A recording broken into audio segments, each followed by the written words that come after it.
Welcome back to They Reminisce Over You. I'm Christina. And I'm Miguel.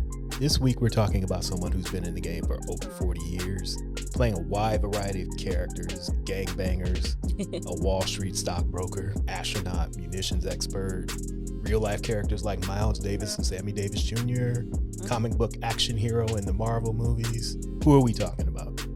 Don Cheetos. Don Cheetos? Don Cheeto. I was watching some YouTube videos and somebody called him Don Cheetos. So the rest of the episode, we're going to call him Don Cheetos. Okay. Just for the hell of it. All right, you want to get into it? Let's do it. Okay, so when were you first introduced to Don Cheetos, as you said previously? Well, the first thing I can clearly remember, is Boogie Nights. But looking at his IMDb, pretty much like every time we do this, there are things that came before that I know I watched. But that is like my first clear memory of him is in Boogie Nights. I think for me, it was in Colors, where he played Rocket, which was pretty funny to see him do. But of course, I didn't know who he was at the time. Right. He was just some gangbanger, like I said in the intro. And then probably... Colors was in 1988. Yes. And Boogie Nights was 1997. So there's a wide range. There's a big gap in there. Yeah. Yeah, if it wasn't Colors, then it was probably in the Golden Girls spinoff, the Golden Palace. I don't remember if I saw it before or after, but it was one of those two is where I saw him first. And then also, of course, him playing Ice Tray on The Fresh Prince of Bel-Air. See, I remember him as Ice Tray, but I don't remember because I feel like this clip just kind of resurfaces. Right. And so I don't know if I just remember him on that episode just because I've kind of seen it recently or if I actually like remember him. Yeah, I remember the episode. I remember the episode. From when it was on. Yeah. Like, I remember the character Ice Tray, let's put it that way, but I don't know if I was like, oh, yeah, Don Cheadle played Ice Tray. It definitely wasn't that. I did not remember, hey, there's Don Cheadle. Like, you're sitting here watching Hotel Rwanda, and you're like, hey, it's Ice Tray. Yeah, I didn't make that kind of connection. Yeah, I definitely remember that episode. Have you watched any of The Golden Palace? I had never heard of the Golden Palace until we looked this stuff up. So someone made just kind of like an edit of one of the episodes of mostly his interactions. So I was able to catch a quick episode in like 10 minutes. So this kind of goes back to what we were talking about in the last episode about Sandra Oh and just stuff we've talked about. But this was like in 1992. So it was that time where we were saying how like people of color were getting a chance to like do stuff. Yeah. Because the episode I watched, I was kind of surprised because they have a hotel, right? Yes. And he works there. Yes. He is everything at the hotel. And if you haven't seen it, I'll give a quick backstory before you tell yours. Sure. So the Golden Girls, Dorothy gets married and leaves, leaving the three of them to stay in the house. And they decide to sell the house and buy this rundown hotel. They were told it was a moneymaker. It's actually a money pit, so much so that the only employees are Don Cheadle's character, Roland, a foster kid that he's taking care of, and Cheech Marin, who is the chef. Okay. They're the entire staff. And the ladies. Well, this is before the ladies come in. Oh, before they bought it. So they are the only staff that's left. Okay. Yeah, I never heard of this. I'm actually surprised I'd never heard of this because, well, I mean, I know who doesn't know the Golden Girls, right? But the episode I watched was they were having the Daughters of the Traditional South. Sounds a lot like the Daughters of the Confederacy. That's basically what it is supposed to be. So they were having like, you know how hotels have these little like meetups and conferences and stuff. So he was like, excuse me, who's coming to the hotel? So him and Blanche, because she's, Southern Belle, are kind of having this back and forth about why he doesn't want this here because she hangs up a Confederate flag. And for her, she's like, oh, but this is like my daddy's flag and all these memories she's associated with it in terms of like family and tradition and stuff. Right. He's trying to explain to her, well, that's not what it means to me. And I don't want to see this. I don't want the hotel to be hosting an event like this.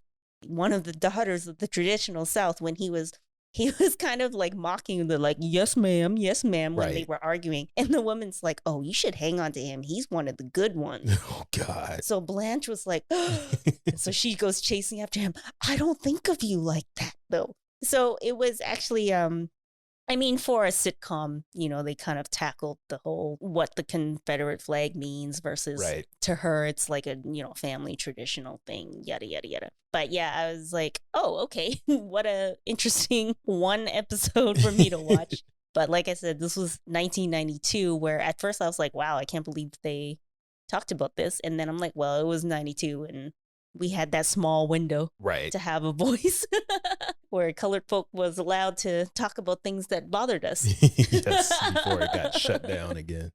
So, I mean, of course, like I said, it's a sitcom, so they had like a nice, quick, easy, happy ending, which in real life does not really happen like that. But it's also kind of sad that this came out in 1992 and here we are in 2022. And again, these discussions are still happening. Yeah. They were happening 30 years before. Yep. And here we are 30 years after and it's still happening. The thing that shocked me about the show, and I mentioned it to you when I was watching one of the episodes last week, they were trying to figure out how they were going to save some money. Mm-hmm. And the guy who cleans their pool shows up and he's trying to get paid. So Blanche is trying to put on her Southern charm. And, oh, you can do it. Give us a little break. Come get the money next month. All this stuff. Yeah. And Sophia just walks by for no reason and unprovoked and goes, lying slut. Like, wow. She's trying to help you out here. Exactly. And this is what you're doing. So she continues talking to her and Sophia walks away. 30 seconds later, she comes back again. Tramp. Like, these are the jokes that you guys are getting off in 1992. That's crazy. Yeah, that was a bit aggressive. 1992. Unprovoked. It was the 90s. It was. And I'm like, damn, she didn't even do anything. She just talking to the guy. But I thought that was funny. Yeah, I thought it would be awkward. I'm like, how would Don Cheadle play into running a hotel with these like old white ladies? He did everything. He was the front desk manager. He was housekeeping. He was the bellman. Yeah, the one episode I watched, I'm like, oh, that wasn't so bad.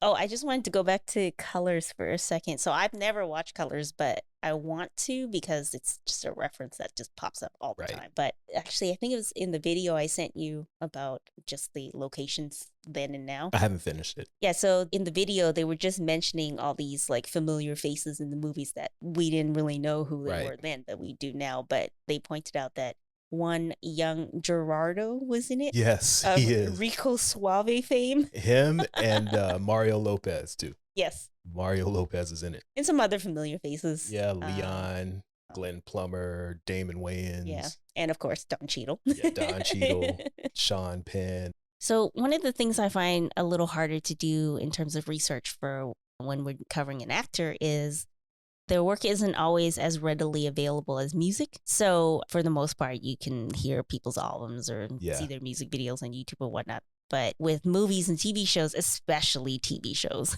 it's hard to find somewhere to stream it, or we have to buy it, or it's just not available. I was thinking about that because when I was looking through his IMDb, there were so many things I wanted to either watch for the first time or rewatch. But sometimes we're stuck with whatever's available. Right. So we ended up rewatching Rosewood, and it wasn't a bad movie. It's actually, I think it's a good movie, but it's a movie that makes you mad. It does. Right. Now I'm like, oh, why did I choose for, like, I'm the one who's like, let's just go ahead and rent it. I haven't watched it in a while. Now I'm pissed off because it's based on a true event. Yes. What was it? 1923 in Florida. So there's some fictionalized characters in it, like the main character. What's his name again? Ving Rhames. Ving Rhames. His character is mostly fictional, but it's just a story about basically like a white woman is cheating on her husband, and her side piece decides to beat her up, and to cover it up, she claims a random black man broke into her house and beat her up. Yeah, even though there are two other people in the house, and there's tons of people standing outside of her house. And she's having loud sex with her side piece. So it's a small town, like everybody knows. But anyways, that basically sets off this fiery rage, and all the white folks in town basically burn down Rosewood, and almost everybody dies. And this isn't really a spoiler. Yeah, again, it is something based on a true story. Based on a true story. Right. So it is a good movie, and he had a strong performance, and I do think that it's important to make these kinds of movies to kind of like keep these stories alive, because people like to pretend this shit was so long ago or never happened. Right. Even though in the credits it said that there were a lot of people at the time of filming the movie still alive who survived it. Yes, which But is it was so long ago. So the movie came out in 97. I say all this to say I kind of wish we had watched something else instead. With our, limited options. It was kind of like, you'll search something. It's like, well, this is available. Let's watch that. And then when I was looking up other stuff, I'm like, I probably would have rather watched Colors, since that's a movie that I've heard about for so long. But at the same time, you get a different type of violence in Colors. You getting like police brutality at that point. But there was another movie I ended up finding. Somebody had uploaded it on YouTube. It was a cop drama. So I'm sure there's going to be like violence and whatnot in it, but I don't think I'll have any personal anguish watching a cop drama. But basically, like, he's an undercover cop. It's very Training Day-esque. Okay. I'm trying to find the movie name now. I forgot what it was. Oh, Brooklyn's Finest. Oh, I've seen that. Yeah, with Richard Gere, Ethan Hawke, and Wesley Snipes. I've seen it. Is it any good? I liked it. Yeah, just from what I saw in the trailer, I think it was from the directors of Training Day as well. Yeah, it wasn't the greatest movie, but it was good. I liked it. Yeah, so that might have been a less angering watch. I saw the full upload afterwards. I was like, oh well, I'll watch this some other time. Well, the only issue that I had with Rosewood is the fact that, and this is not a spoiler because the movie's 25 years old at this point. So at the end, when they think that Don Cheadle is dead, they're all escaping on this train trying to get out of town. And one of the kids looks out of the window and he says, "Hey, it's Booker T." Now, Booker T was Ving Rhames' horse, being ridden by the uncle that they thought was dead. So he didn't say, "Hey, there's Uncle Sylvester." He said, "Hey, it's Booker T. Who is that riding your horse, man?" Like, come on now. Well, Man is Ving Rhames' Yes, his name is Man. It's like, you gonna yell out the horse's name first and not your uncle who's not dead? That's just me. I had that issue the first time I saw the movie. Because when I saw it, it was in theaters and other people are clapping when he's coming up and I'm cackling uncontrollably. Yep. But see, the way the other people reacted, I think that's what they were going for, because they wanted to be like, who's this person? But you're thinking about it as like, duh, how do you not recognize your uncle before you recognize this almost a stranger's horse? Like, you've known this man for like a few days. 4 days. But your uncle's been there your entire life. Look, it's Booker T. Yeah, I think it was just for dramatic effect. You're not supposed to think about it. I get it, but that's exactly where my head because went. Even that's how I felt by that point in the movie. I'm like, thank God, give us a win. He's alive. It's Booker T. So yeah, good movie. Not necessarily something I would recommend watching, just because it's a lot. Yeah. And the people who probably need to watch it will never watch it. Exactly.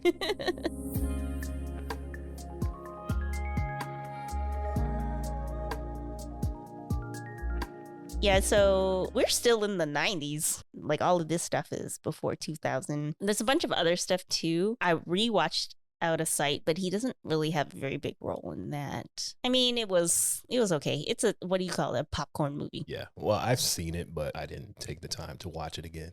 Yeah. Like, I didn't really watch anything outside of the stuff that I watched with you. And I checked out a couple episodes of Black Monday just to get it back into my head, since it's been so long since I watched it. But for the most part, I'm just going off memory here. Yeah. Well, we rewatched Traffic, and I really liked that movie. I thought that was entertaining.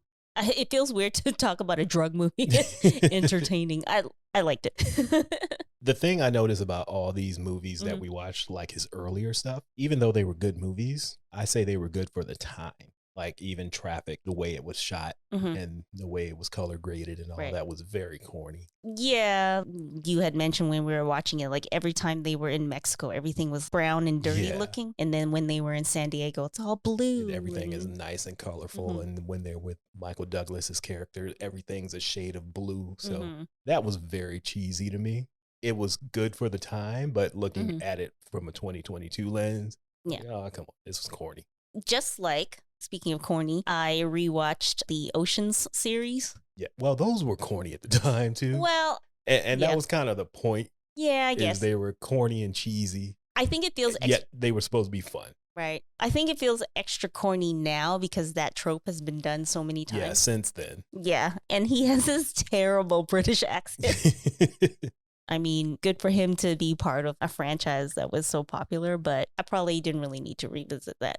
I didn't watch any of those, but my favorite scene of his, of all three of those Ocean's movies, is when he goes into Al Pacino's office and he's pretending to be American at this point, and he's got on like this American Evel Knievel type outfit, and he's supposed to be performing for the opening of the casino or whatever. Right. And he just storms in, puts his feet up on Pacino's desk and says, "Pay me my money in cash." And I love that. And of course, that's the scene I didn't see because by the time I got to the third movie, I was like, I don't need to watch any more of this. That's by far the best part of the movie. Well, I missed it. And you missed it. I missed it. Pay me my money in cash. Well, what I did like was I rewatched his small scene in Rush Hour 2 as the original Kung Fu Kenny. Yes. And him and Jackie Chan basically just cutting it up over Chris Tucker when they realized that the two of them had their own connection. Right. And they talking in Chinese and Chris is like, I know you talking about me. And they just giggling and talking shit about him. And he has no idea. There was a YouTube comment that I forgot to fact check. But since two people said it, I guess it must be true. Okay. But it said that he agreed to do the movie only if he got to fight Jackie Chan. That's funny. Because I think that's his only scene, right? Yeah, and they have their quick little fight. Then they find out they're kindred spirits. So since I watched that clip of him being the original Kung Fu Kenny, of course I had to watch the clip of him in the current Kung Fu Kenny, Kendrick Lamar's DNA video. So he's like interrogating Kendrick, and Kendrick's got his little Kung Fu Kenny outfit on too. And I guess he gets shocked by, what's it called, the lie detector machine? Yes. And then they end up rapping to each other and stuff. I guess if he's going to be Kung Fu Kenny, he's going to have to ask Don Cheadle to be in the video with him, right? Well, I watched an interview for a couple years ago, and someone asked him about how he ended up being in the video. And he said just in between takes, he asked Kendrick if the name Kung Fu Kenny came from the Rush Hour character. And he said yes. So it was done on purpose. Confirmed. Yes, from Don Cheadle. All right. With that said, what is your favorite performance or performances and why? I actually didn't think ahead. Okay. I was like, let me try to just go with my instinct. So I think my first instinct is to say Black Monday because I think he's really good at playing like an asshole, but a likable asshole. I get it. And plus the styling on Black Monday, because it's set in the 80s, is just so ridiculous. Yes. That it's just fun to watch.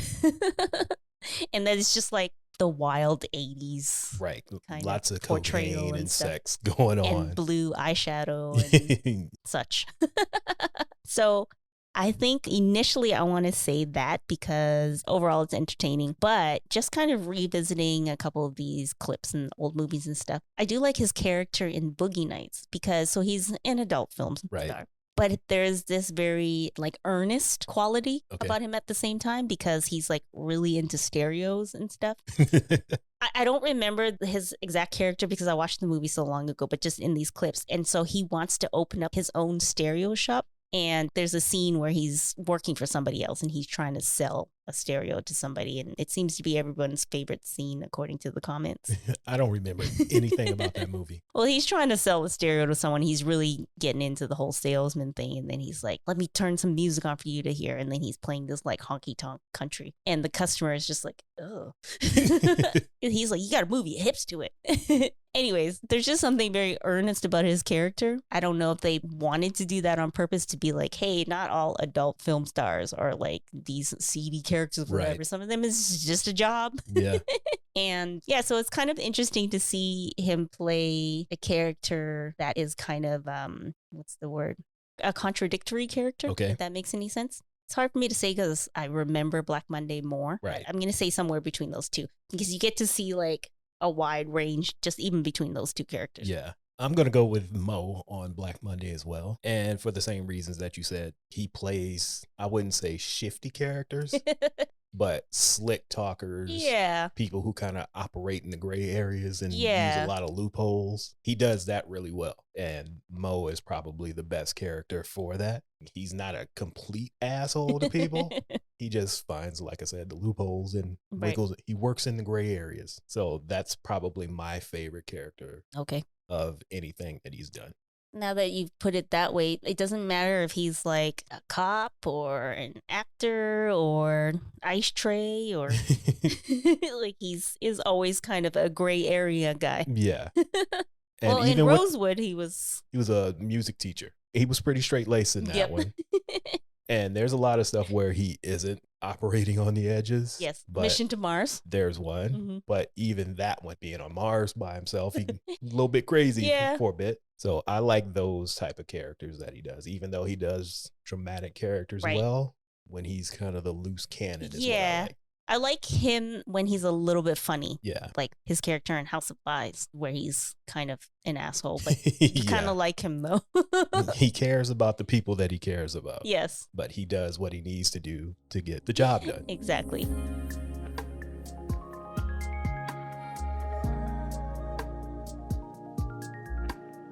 All right. So our last topic, I'm going to ask for you to give a suggestion or maybe a couple suggestions, spoiler free, of what people should watch from his filmography. Okay. So, I'm going to say a few different types of suggestions. So if you don't know Don Cheadle very well, you haven't watched much of his stuff, I would say maybe check out Black Monday, since we both like that one. Right. But the Miles Ahead was interesting, where he plays Miles Davis, because, you know, he's playing a real person. Yes. Even though I still saw a lot of Don Cheadle in there. it is. At the same time, you know, I'm not really familiar with Miles Davis. Yeah, me neither. So I just know what his hair looks like. Yeah, he had a dry Jerry curl in the 80s and he wore big sunglasses. And that's what I knew about Miles Davis coming into the movie. Yeah. And because he's lead in these movies or TV shows, so you get to see more of him. Now, if you are pretty familiar with him and just looking for something new to watch, or maybe you're getting to know him some more, I actually like him on SNL, because even though he plays characters that are kind of funny, he doesn't really do comedy. And so it was interesting to see him do these little sketches on SNL, and he's like playing a roach in a Roach X commercial. I wouldn't say it's his best performances per se, but it's kind of nice to see him do something that's totally comedic. Right. So that would be my other suggestion. Okay. I actually had the same thing as you, Miles Ahead, where he's playing Miles Davis. For the most part, it is a dramatic role, but because it is about someone that is actually a living or was a living person, it's supposed to be somewhat true. Right. Although I did some research into this. The story of what the movie didn't actually happen. Yeah. But the flashbacks where you see him meeting his wife and recording albums and how he worked, that was a little more truthful. But the actual story of this movie is a little bit outlandish. It's basically a heist with Ewan McGregor and Don Cheadle as Miles Davis. I think that's also what makes it interesting, because you think it's a biopic, but it's not really. Right. So you don't really see that often, but it's not egregious in the sense of like, why would you make this crazy story? Exactly. And within like the first 5 minutes of the credits, he was credited like 12 times. It's like, this man did everything. He played Miles. He was the director. He wrote the screenplay, or like co-wrote. I don't know how many other people were involved, but he was very involved. Yeah. But yeah, I saw just a little article or something about it. And when he was talking about this at the Sundance Film Festival, he said the approach to the film was not to produce a biopic, but to create a plausible, though largely fictional, vignettes of Davis's life that interpreted his creative process. I was just going to say that. Like, it's not so outlandish that you don't believe it, but it's just crazy enough. And you know a little bit about his backstory. It's like, you know what? He might have done this. He could have pulled this off, but it isn't actually true. But so it's very entertaining. Yeah. So the general parts of his life is true, like you were saying, meeting his wife and some of the other stuff. But the actual story itself isn't true. The criminal parts of it were made up. Or was it? Who knows? And also, there's some Funny or Die sketches where he plays Captain Planet. Yeah, they're a little bit weird. Okay. I didn't watch the Captain Planet cartoon because it was a little after my time. But basically, the general idea is there's 5 people from around the world. They have these power rings. They come together to save the environment, blah, blah, blah. If it's something that they can't handle, they call in Captain Planet. He helps them. They move on to the next episode. On his Captain Planet, he's like, fuck it, I'm turning everybody into trees. Okay. And yeah, he just decides that not only am I going to help the environment, but I'm turning everybody into trees. Okay. And there's like 5 episodes of them, and it's completely ridiculous. So check those out. Strange. It is. They're maybe 5 minutes long each. So okay. Easy watch, Okay. but just seeing him in that green makeup and a green mullet is hilarious. I also watched a little interview with him and Kevin Hart, because I had only seen that one little clip floating around. When he called him old. Yeah, because he said something about being 56. Kevin Hart's like, damn. So they end up having this little back and forth about being old and stuff. So that was pretty funny too, actually. I figured he wasn't actually mad, right. but at first it seemed like he was mad. But as they kept joking and talking, it's clear he wasn't upset. But that was funny too. So IMDb had a video of just like a montage of all of his movies and stuff. Okay. And it's so funny that you can't even tell when these movies were made, because he basically looks the same. And the only thing that really changes, which then is still hard to tell, depends on what character he's playing. Okay. Is like his hair and wardrobe will change, but then he doesn't really look that much younger or older. Right. So if they didn't actually put the years up, you're looking at this montage and it's like, this movie's from 2007. This one's from 2012. This one's from 2019. You're like, but he looks the same. Like sometimes he'll look younger in newer movies. Yes, he definitely looks older than he does now in the Golden Girl stuff. Yeah, and especially like if he's playing something like Miles Davis, then he's got makeup on or a wig or whatever. So you cannot tell when these movies were made. That's funny. So I thought that was hilarious. All right, so is there anything else you would like to add before we wrap this all up? I think that was it. I slipped in that last thing, and maybe after we finish recording, I will probably be like, oh, I forgot. But it is what it is. I think we should watch Colors tonight. Okay. Just because you haven't seen it. And I just know the song Colors. Colors. All right, so we're going to wrap everything up here. Thank you again for listening to They Reminisce Over You. Make sure to follow us on social media at Troy Podcast on Instagram and Twitter. Also, check out troypodcast.com. That's our website. That's where you can get transcripts, links to the things that we mentioned in this episode, probably some stuff that we forgot to mention. We'll add those to the website as well. Also, check out our playlists on Spotify. You can just search the title of the episode and it should pop up. If not, go to our website, troypodcast.com, and the playlist will be there as well. I'm guessing there's no playlist for this, or are you going to do inspired? Yeah, I think I might do it inspired by. Okay. You got to put colors on it. Of course, that'll be like the first one. On that note, we are done. We will be talking to you guys again in 2 weeks. Bye. Bye.